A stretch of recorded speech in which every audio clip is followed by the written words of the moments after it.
SeaWorld's been rescuing marine mammals since before there was even a Marine Mammal Protection Act, so that commitment has been there for years. I think it's just this park's commitment from the get-go that they want to contribute something back to nature. We've done 22,000 rescues to date. 4 decades of doing this. Any call we get for any animal, we will go rescue it, bring it back, rehabilitate it, release it, return it. The goal of our stranded rescue program is to make sure that we get these animals, we nurse them back to health, and we get them back out to the wild as quickly as possible. And the 100% goal is to return them back to the wild.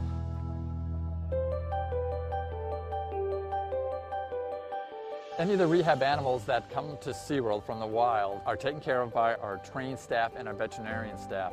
Whether it's a sea turtle, a bird, or a manatee, that's a very high priority for SeaWorld. It entails every day giving animals a second chance at life. It can be as simple as assisting with a feeding of a beached sea lion or getting a call at 3 o'clock in the morning and there's a stranded dolphin out on the beach. And you got to coordinate staff members and get people together and try to go help this animal, and there's never a hesitation there because it's what we do. We rescue almost 300 birds a year. Many of them the large sandhill cranes. I would say at least a third of our energy and our work is spent on rehabbing native birds. I don't think people are aware of the rescue mission and what we do every day at our parks. Right now there are sea lions that are being rescued at an alarming rate in San Diego, and we have teams out there 24/7 taking care of that. I think that's something that people may not be aware of, how driven, how passionate, how much sacrifice personally some of our people give up of their personal lives to be on call 24 hours a day, to be able to go out and rescue animals in distress that may not fall in a 9-to-5 workday. If we get a call, I could leave here in 2 hours and not be back for 5-6 days because we have a mass stranding somewhere in the U.S.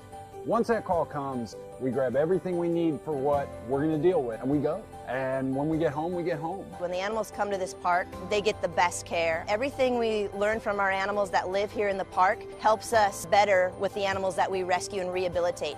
We do so much rescue that certain times of the year, the veterinarians spend probably 50%, if not more, of their time on rescued animals, taking care of animals that are actually they're not even SeaWorlds. They're wild animals that come in, and they come in here for the best treatment we can possibly give them, and then, we send them back out. I've seen the animal care staff and SeaWorld really offer that to these animals, and it's been so nice to be able to see these animals become great, big, strong, healthy animals after they leave us, and they're just taken care of very well, and that really takes a load off.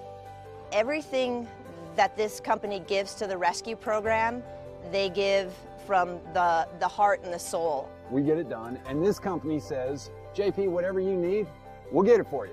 Just do what you need to do, and we'll figure the rest out later.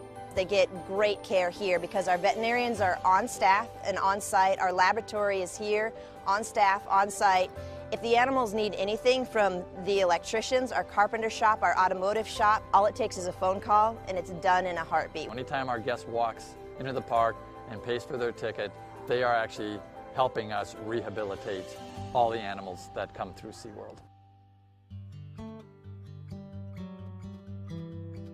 We'll work with various organizations. They may be first responders to a certain animal, whether it's a bird or a dolphin. A lot of times we're able to provide that expertise and knowledge when they'll call us and say, hey, this is on our doorstep, what do we do? Most rescues are a lot more complicated than they're portrayed. It requires a lot of cooperation from a lot of different groups, with FWC and SeaWorld being two of the primary groups that work together on a regular basis.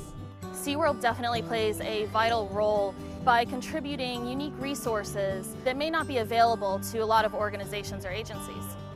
Well, they've actually been able to help us a number of times with animals that have become entangled in the wild. With sea turtles in particular, we've really started establishing a relationship with a sea turtle rescue facility that's in South Padre Island, Texas. It's called Sea Turtle Inc. And we've been involved traveling down there, working with them for a week at a time, helping them out, and we want to be there for them. We had one animal, it was actually a young calf, a mother and calf, and the calf had fishing line basically wrapped around its entire dorsal fin, and it was starting to sever the fin off. We were able to, in the wild, disentangle the calf successfully, and then we released the mother and calf together. One organization that we've supported for many, many years is called Sandcob in South Africa, and they rescue and rehabilitate hundreds of African penguin chicks every single year. So our tours they're directly helping this organization conserve penguins. There's 22,000 animals that SeaWorld cared enough to help, and that means a lot to me.